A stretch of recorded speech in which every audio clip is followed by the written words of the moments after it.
y a un Mashiach ben Yosef, Mashiach ben David, parce que, effectivement, le Mashiach ben Yosef, c'est c'est un Mashiach de guerre, Mashiach ben Yosef. C'est Ouais. celui qui va défendre contre tout, jusqu'au bout, son identité. On est en plein là-dedans, hein. Eh bien, comme chaque jeudi, nous avons le plaisir d'être en ligne avec David Saada. David, bonjour. Bonjour Daniel. Merci d'être avec nous ce matin à nouveau pour commenter la paracha sous le prisme de l'actualité.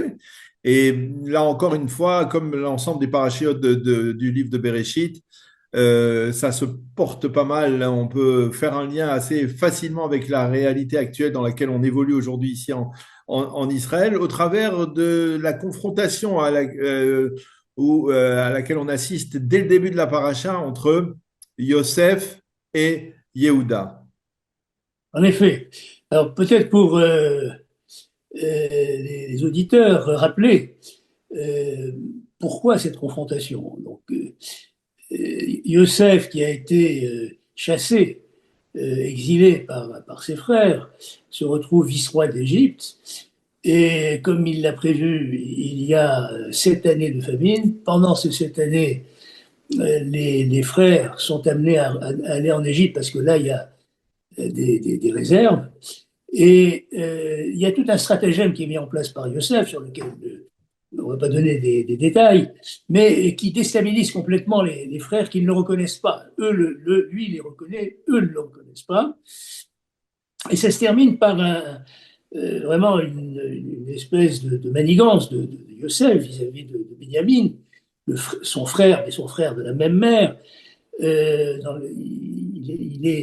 Il fait mettre dans le sac de Benjamin une, une coupe en argent. Il accuse Benjamin d'avoir volé. Et puis il dit, ben voilà, ben pour le punir, je vais le garder comme esclave.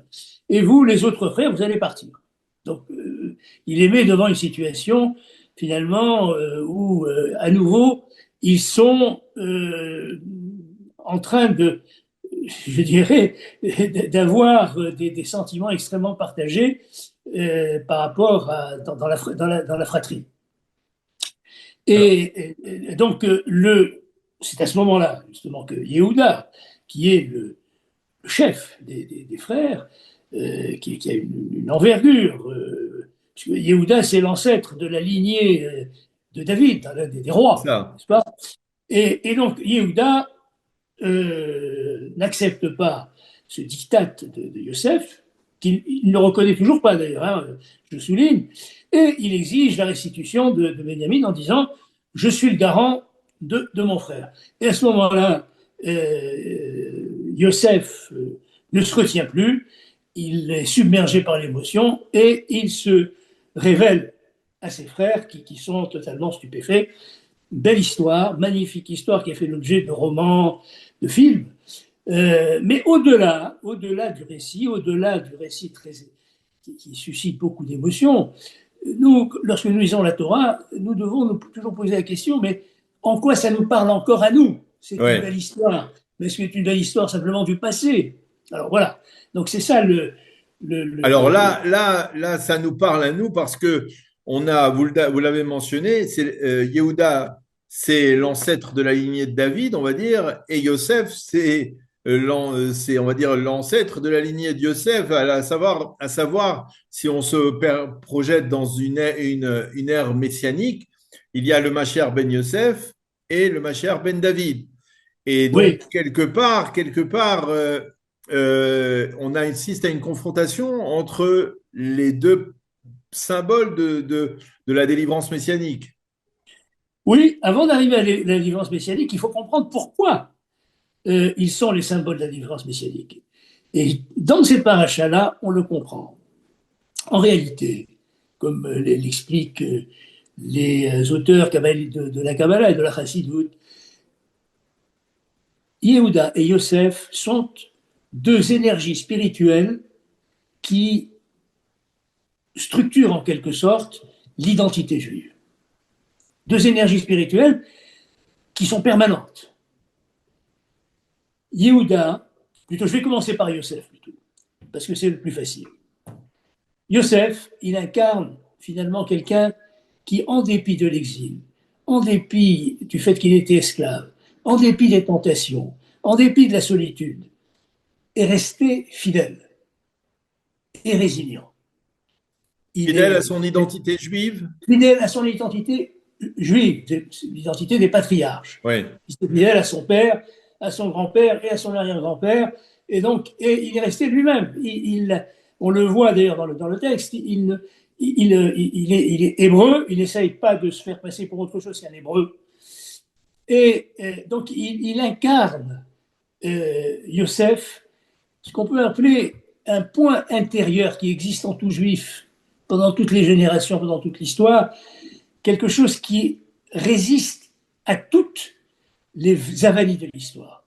Une force qui consiste à rester fidèle, en tout cas rester au minimum résilient. Je dirais, il y a dans le texte une expression qui va le caractériser, comme il y a dans ce texte une expression qui va caractériser Yehuda. Quand il arrive au moment où il se dévoile, il dit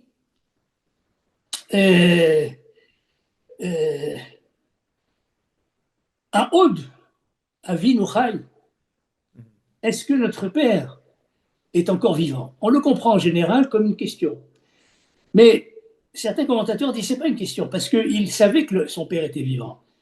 C'est une affirmation. Il dit à Od, Abichai, oui, mon père est toujours vivant en moi. Je n'ai pas changé. Oui. Même si vous me voyez comme un Égyptien et comme le vice-roi d'Égypte, je suis toujours le Yosef, l'hébreu.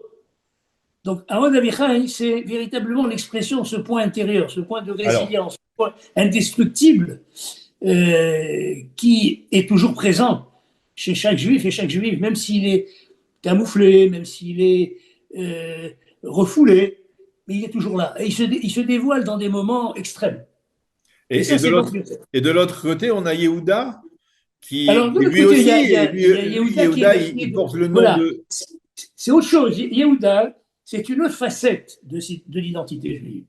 Cette autre facette de Yehuda, la formule qui le révèle, c'est quand il va parler du lien qui existe entre Benjamin et leur père Yaakov, il va dire Venafsho keshura benafsho. Et son âme, l'âme de Benjamin, est liée, keshura, à l'âme de Yosef. Donc il y a une espèce comment dirais-je, de lien très fort entre les âmes, mais en réalité, là aussi on peut le comprendre comme s'il parlait de toutes les âmes du peuple d'Israël, qui sont liées les unes aux autres. Et donc, Yehuda va dire, il y a une fratrie, et Benjamin fait partie de la fratrie, il y a donc une solidarité de la fratrie, et lui se présente comme le garant, comme responsable. Donc il y a la solidarité et la responsabilité qui viennent s'ajouter, qui viennent exprimer en quelque sorte la fidélité et la résilience. Et ça, c'est Yehuda. Alors, pour traduire cela dans notre réalité, dites-moi si je me trompe, c'est peut-être deux recherches identitaires, celle de l'identité de Yosef, qui est un peu peut-être le juif qui est encore en galoute, qui reste juif, qui conserve son identité, et Yehuda, c'est celui qui est Yehudi, mais en Eretz Israël. Disons que c'est la Judée, c'est la terre d'Israël. Est-ce que, d'une certaine manière, oui, on peut en effet le comprendre comme ça. C'est une des compréhensions tout à fait actuelles, en tout cas. Mais ça souligne en fait la complémentarité des deux, si vous voulez. Ouais. Dans la position de Yosef, il peut y avoir une position finalement un peu de maintien en galoute, sans engagement. Vous avez des gens comme ça, je citerai personne. J'ai lu ça il y a pas très longtemps dans des confidences d'une personnalité juive française qui s'est un petit peu révélée dans une interview, qui dit pas du tout pratiquant, très loin du judaïsme, mais il dit, il y a en moi une interrogation permanente, je sais que j'ai quelque chose, que je suis attaché au judaïsme. C'est ce point intérieur de Yosef. Mais il ne va pas plus loin. Il dit, je suis assioniste et je suis acommunautaire. Voilà. Et Yosef, le potentiel de Yosef ne peut se réaliser que dans le cadre, je dirais, de la solidarité et de la responsabilité qu'incarne Yehuda. Alors, je ne Voilà. résiste pas à vous orienter encore pour les 2 dernières minutes vers une autre interprétation, à savoir que, et ça vient, c'est peut-être l'enseignement du Rav Kook, c'est dire les deux Mashiach, il y a le Mashiach Ben Yosef, qui est, on va dire, le Mashiach politique de celui qui pose les jalons, on va dire, d'un État, et il y a le Mashiach Ben David de Yehuda, qui est le Mashiach de la spiritualité, de l'identité spirituelle. Absolument. Absolument. Là, effectivement, je dirais, Quelque part, David, on a maintenant la raison pour laquelle il y a un Machir Ben Yosef, Machir Ben David, parce que, effectivement, le Machir Ben Yosef, c'est c'est un Machir de guerre, Machir Ben Yosef.